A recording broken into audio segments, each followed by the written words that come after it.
Welcome to Advanced Solutions How-To session. Today's session is How to Add a Room, Part 2, Contract Entry Items within Room Reserve. Welcome back to Part 2 of adding a new room to your system. I'm first going to sign in to our room reservation system. And just like in Part 1, you need to know your administrative password. So here in the password box, I'm going to type in my administrative password and I'm going to select the Enter key on my keyboard. Once the system opens, it will open up to the Room Reservation Maintenance homepage, and I will need to come down to Setup and go to Room Configuration. Now this looks a little different than the first time we were in because we've already started building one of our new rooms. And as you can see, the one room that we have here is Storytime Carpet, and that's the one that I'd like to edit. So I'm going to come over here, I'm going to select the title, and it will bring me into the room configuration page that we were working on in Part 1. The first section is the room information, which you should already know how to update from Part 1. And then the second section that we're going to talk about is going to be the contract entry items. Within the contract entry items, there's several topics that we'll be discussing today. Is the available equipment. As you can see, I've already predefined 4 of these items: overhead projector, training materials, phone, and projector screen. These are all items that we have within our library that I can bring into a room upon a patron's request. When a patron comes in and they're requesting equipment for this room, we could select the equipment that would be available for our Storytime Carpet. If I needed to add more equipment, maybe our library has additional items, I can come over here and do Add New, and then put in my equipment name, choose whether or not it's internal use only, or I could even make modifications to the equipment that I currently have. Once I have my equipment in my list, I can select what equipment would be available for this particular room. Maybe I'm going to allow a phone for the Storytime Carpet room. The next field that we have is the contract form file name. This is a link to your actual contract, so when the patron is filling out their information on requesting a room, they would also print out your contract, sign it, and bring it back to you. Now this must be a link, not a file on your computer.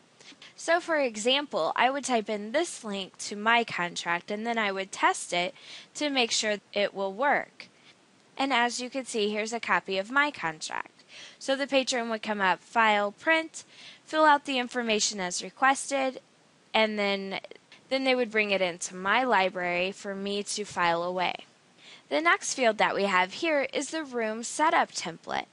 This is a great tool, and before we go into detail, I want to show it to you first. Here we are at the patron side, and I'm going to select my large conference room, and I'm going to select a time frame.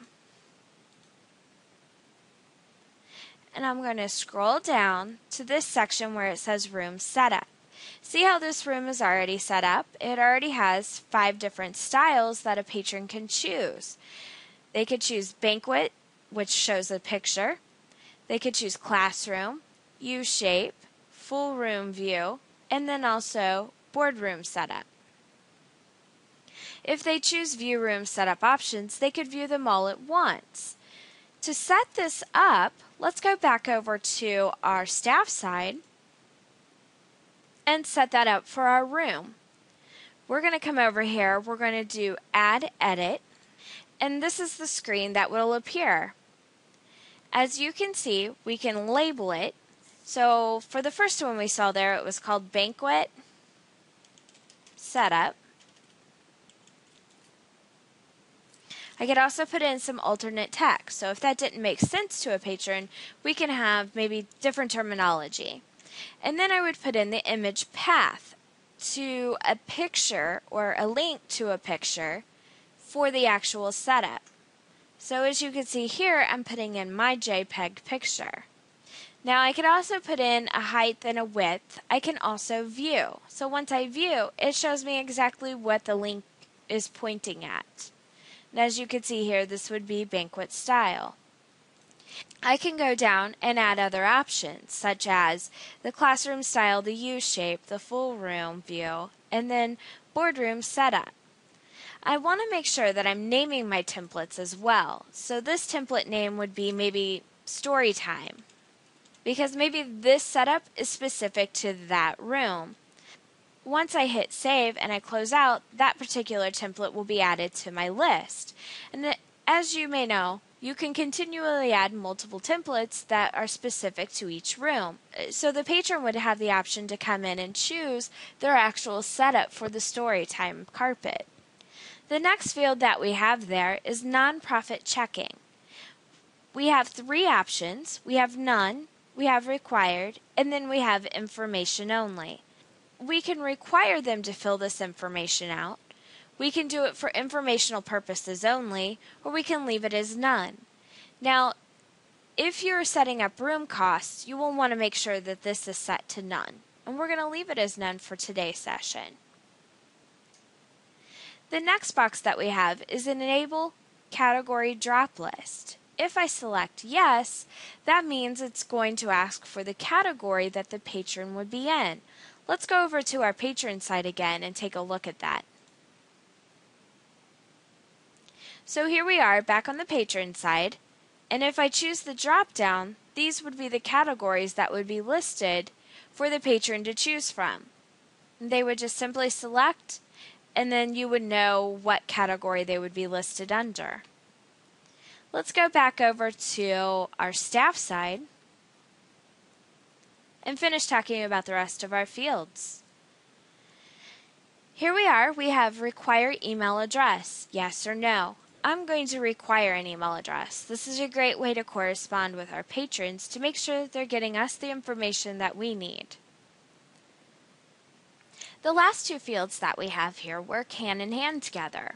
The enable reservation to be displayed on the event calendar and assigned event type. Right now it is set to no, but if I was to turn it on to either choose per request or always on, it activates the lower field, the assigned event type. Now this will work with your events module if you have purchased that feature.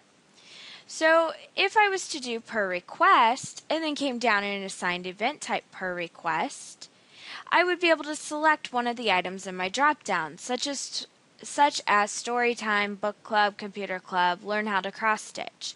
These are all event types that have been set up in my Events module.